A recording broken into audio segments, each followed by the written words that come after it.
Ada santri di pondok itu sukanya ngelanggar. Terus-terusan ngelanggar. Maka ketika sang anak itu nakalnya luar biasa dan sudah beberapa kali digundul, ustadz-ustadz muda, mereka rapat. Lalu mereka ngomong, ini tidak bisa kita lanjutkan karena bisa diakibatkan, bisa berefek untuk santri-santri yang lain. Ustadz-ustadz muda ini menyampaikan kesepakatan mereka kepada kepala sekolah. Lah, kepala sekolahnya ini teman saya.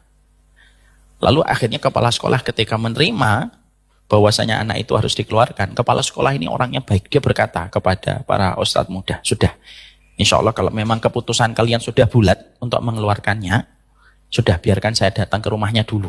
Karena beliau dulu dititipkan dengan cara yang baik, biarlah saya yang akan mengembalikan dengan cara yang baik. Memang akhlaknya baik teman saya ini. Datang beliau ke Bandung, temuin orangnya. Dan ketika ditemuin keluarganya, akhirnya beliau menyampaikan, Pak, anaknya Bapak ini sudah melampaui batas. Para ustadz sudah tidak lagi mampu untuk menghandle anak Bapak. Dan terpaksa sekali anak Bapak harus dikeluarkan. Bapaknya nangis, Pak.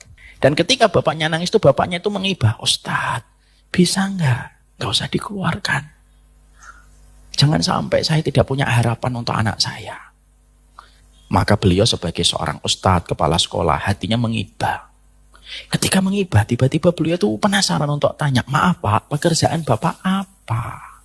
Maka pada saat itu jawabannya keluar. Ternyata beliau profesinya berkaitan dengan langsung kepala sekolah ini berkata kepada beliau, Pak, maaf ya Pak, gini aja, win-win solutionnya. Bapak dan saya sama-sama berikhtiar.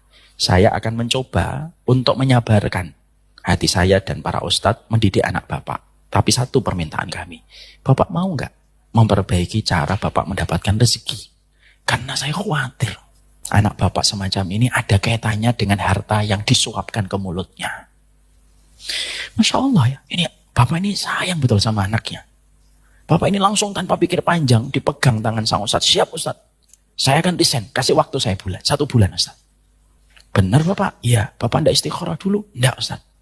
Bismillah. Kalau memang itu yang ustadz lihat dengan basirahnya, karena ustadz yang lebih berilmu, saya ikut. Sami'na wa ata'na. Masya Allah. Pergi beliau. Langsung 1 bulan, 2 bulan beliau akhirnya keluar, beliau resign. Dia perbaiki mat'amnya, dia perbaiki cara dia mendapatkan rezeki, Pak. Dan Bapak tahu apa yang Allah berikan? Ini kisah nyata ini. Allah perbaiki kualitas hati anaknya.